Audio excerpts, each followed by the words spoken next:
poursuivons cette discussion sur le terrain des actions, toujours avec le responsable de la stratégie action de Barclays qui est avec nous en plateau, Emmanuel Co. Bonjour. Bonjour Grégoire. Merci beaucoup d'être avec nous, Emmanuel.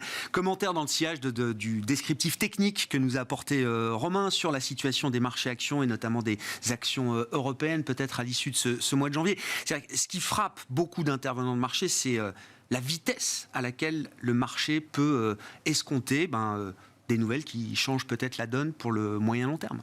Oui, non, absolument. Il y a une déconnexion très claire entre le sentiment de marché qui est toujours extrêmement pessimiste, et c'est vrai que les problèmes ne sont pas forcément résolus, l'inflation, la crise énergétique, la Chine, c'est quand même des points d'incertitude qui restent très ouverts, et un marché qui semble avoir oublié les mots de 2022 et qui semble déjà rejouer la carte de la reprise. Donc on a un price action dans les marchés qui est extrêmement positif, mais qui n'est pas consistant, qui n'est pas validé à la fois par des positions qui restent très défensives et par un sentiment des investisseurs qui est toujours extrêmement prudent, voire sceptique par rapport à ce rebond qui a été très rapide et très fort. Qu'est-ce que ça implique pour la suite, justement, quand on comprend ces mécanismes de marché, quand on considère qu'une certaine catégorie d'investisseurs sont encore dans du pessimisme ou du scepticisme ou du doute, y compris à travers leur position d'intervention, justement. Alors, ce qu'on voit depuis 2 ou 3 mois, c'est ce fameux short covering qui fait que les investisseurs étaient extrêmement pessimistes, étaient positionnés pour un marché qui allait baisser, et pour plein de raisons, à la fois parce que les problèmes ne sont pas forcément pires qu'ils l'étaient, et qu'on a aussi, au niveau du marché obligataire,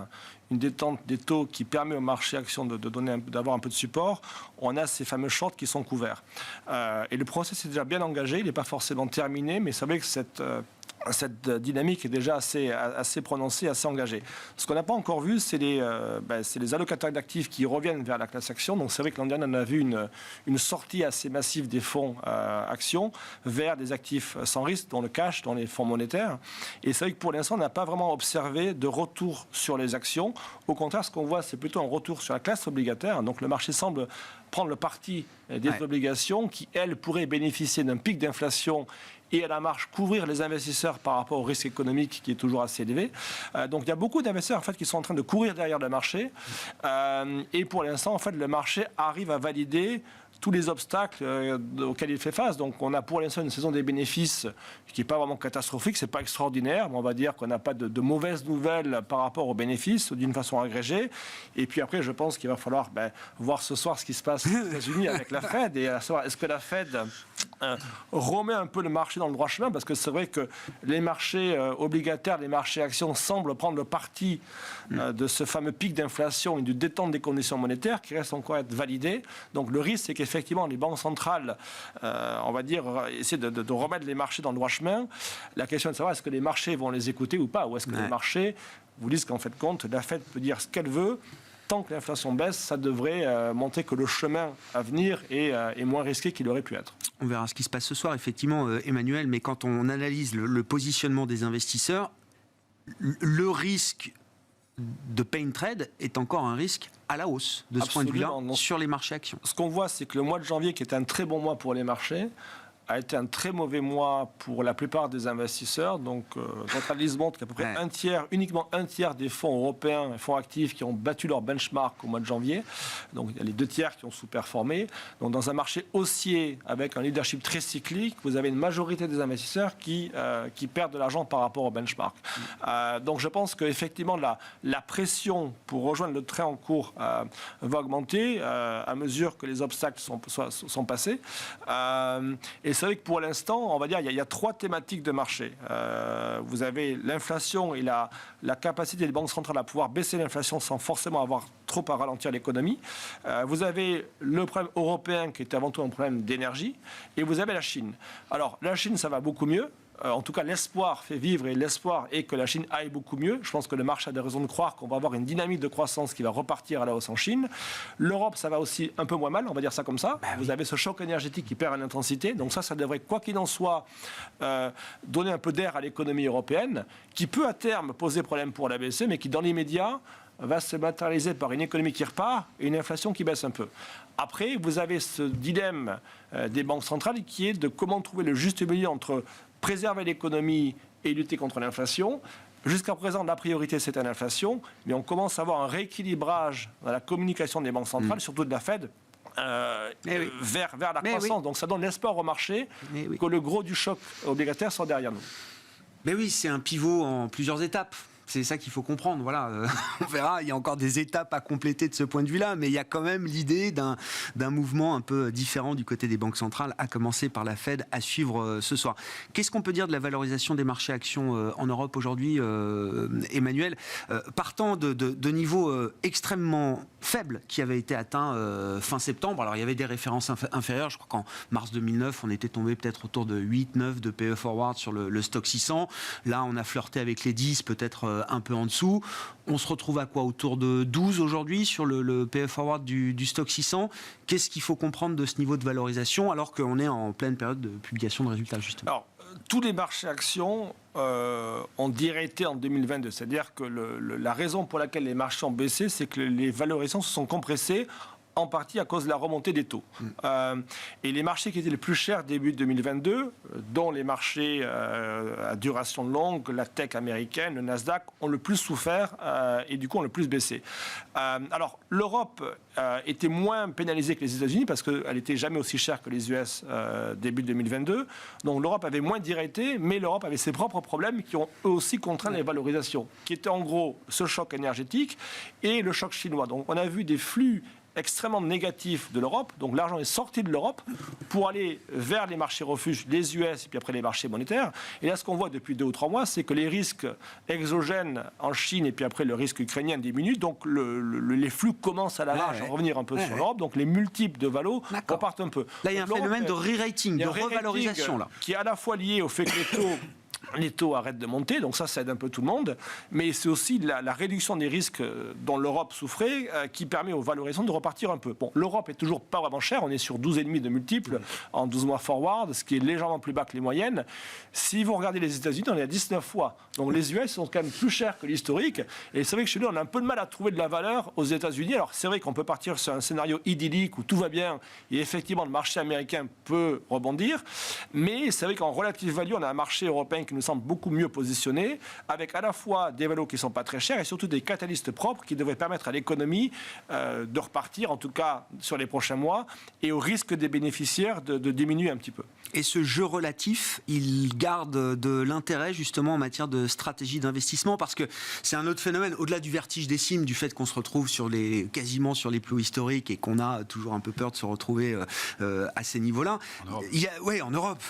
Non, mais il y a aussi le fait que le marché européen et les marchés asiatiques également semblent être désormais les leaders de la tendance par rapport au marché américain. Et c'est vrai que pour toute une génération d'investisseurs qui n'a connu que le leadership américain pendant 10 ou 15 ans, cette situation peut être une situation presque anormale d'une certaine manière. Il y a de la place quand même pour que, en relatif, ce mouvement continue de profiter à des marchés actions comme les marchés européens, plutôt que les marchés américains? Oui, alors je pense que ce qu'on voit d'abord, c'est un peu du soulagement en disant que voilà, le pire n'a pas été évité. Donc voilà, l'Europe redevient investissable. Mais je pense qu'à plus moyen terme, il y a 2 thématiques qui sont importantes. La première, c'est que la vieille Europe, en fait, redevient profitable. Donc on voit des vieux secteurs, les bancaires, les industriels, qui redeviennent importants parce qu'on a bien compris que l'Europe va devoir investir pour s'en sortir en termes de capacité énergétique, de capacité industrielle, productive. Donc on entend parler de ces fameux plans de relance, de réduction de l'inflation, de transition énergétique qui devraient favoriser la vieille économie qui avait souffert après la crise financière. Et le secteur bancaire qui est un gros poids, on va dire un peu un boulet pour l'Europe ces dernières années, qui lui aussi, en fait, commence à entamer un nouveau régime avec des taux hauts qui font que les marges des banques augmentent et du coup, c'est un secteur qui redevient profitable. Et puis, la deuxième thématique, c'est ce qui se passe aux États-Unis avec un secteur de la tech qui a porté les marchés américains pendant une quinzaine d'années et qui commence, on va dire, à faire face à la fois une dynamique de taux plus élevée, donc les valorisations de ce secteur-là sont sous pression, et puis on commence à avoir des sociétés de la tech dont le cycle est beaucoup plus mature, donc la croissance à venir sera moindre que celle qu'on a connue. Donc ça va peut-être de pair avec des valorisations qui seront moins élevées qu'elles l'ont été. Donc ça remet un peu l'Europe dans le débat et ça rend l'Europe peut-être investissable à nouveau. En matière de soutien fondamentaux aux marchés actions, alors bon, il y a l'effet de revalorisation avec la détente obligataire qu'on a pu observer. Qu'est-ce qu'on peut imaginer de la dynamique bénéficiaire des entreprises? Alors, j'allais dire comme la dynamique macro qui a toujours surpris par sa résilience trimestre après trimestre au cours de l'année 2022.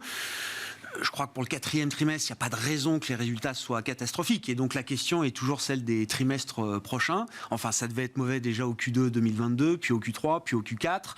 Alors maintenant, est-ce qu'il y a quand même une raison à un moment d'être prudent sur la dynamique bénéficiaire qu'on a devant nous pour les entreprises européennes? Alors, la dynamique bénéficiaire a ralenti, ça c'est clair, pour plein de raisons. La première, c'est qu'on a des effets de base qui sont beaucoup moins favorables. Donc, on a eu quand même une croissance extrêmement marquée depuis le Covid, avec des niveaux de croissance qui ont été très forts, qui sont difficiles on va dire, à maintenir sur le moyen terme. Ouais. On a après des secteurs, des matières premières, qui avaient eux aussi eu une dynamique très forte qui commence à s'inverser. Et puis, vous avez tout simplement l'économie qui commence à ralentir. Donc, la hausse des coûts qui pèse sur les marges, mais une demande finale qui est de plus en plus sensible au prix. Donc vous avez des volumes qui commencent un peu à décélérer, et c'est ce qu'on voit d'ailleurs avec les chiffres du T4. Donc clairement des chiffres beaucoup plus mitigés qu'avant.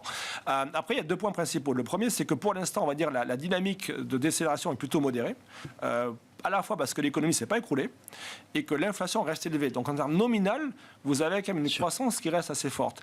Et le deuxième élément, c'est qu'on pourrait avoir en fait des facteurs qui puissent compenser ce ralentissement, donc ce dont je parlais auparavant. Donc vous avez d'un côté la baisse du prix de l'énergie en Europe qui donne un peu de soutien au secteur productif et aux consommateurs européens, et vous avez l'espoir que la Chine reparte et du coup dope un peu la croissance globale. Donc nous, on est sur un scénario de baisse des bénéfices d'à peu près 5 ou 6% sur 2023, une baisse modérée.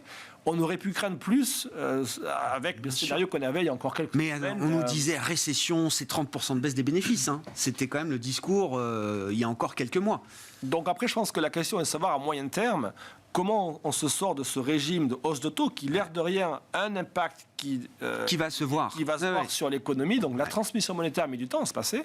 Donc pour l'instant, on a l'espoir que le cycle puisse être un peu étendu, rallongé, et que la hausse de taux sera peut-être moins forte que ce qu'on aurait pu craindre, mais on a quand même en fin de compte des taux qui continuent à augmenter et qui à terme auront pour objet de ralentir l'économie. La question est de savoir de combien, et est-ce que d'ici là, les banques centrales pourront opérer ce fameux pivot pour venir à la rescousse et donner une dynamique de croissance plus favorable sur 2024. Et donc, alors ça fait partie des risques majeurs permanents, mais en l'occurrence, le risque d'erreur de politique monétaire devient aujourd'hui le risque principal peut-être pour les marchés globaux, pour les marchés actions? Oui, surtout par rapport à un marché qui effectivement a pris le parti de la désinflation. Donc le marché bouge, rebondit depuis quelques mois avec l'espoir que le gros de la remontée des taux ait lieu et que l'inflation baisse suffisamment pour que la Fed baisse ses taux en fin d'année. Ce n'est pas encore garanti. Donc je pense que ce soir, on aura un début de réponse avec la réunion de la Fed qui sera très suivie et qui devrait nous indiquer à la fois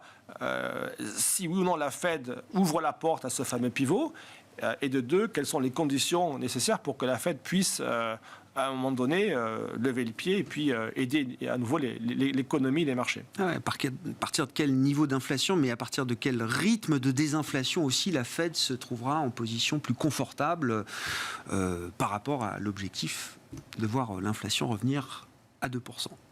Merci beaucoup, messieurs. Merci, Emmanuel, d'avoir été avec nous en plateau pour évoquer ces marchés actions et ces marchés actions européens, notamment. Emmanuel Cole, responsable de la stratégie action de Barclays, qui était avec nous, l'invité de Smart Bourse à la mi-journée. On se retrouve à 17h en direct sur Bismart.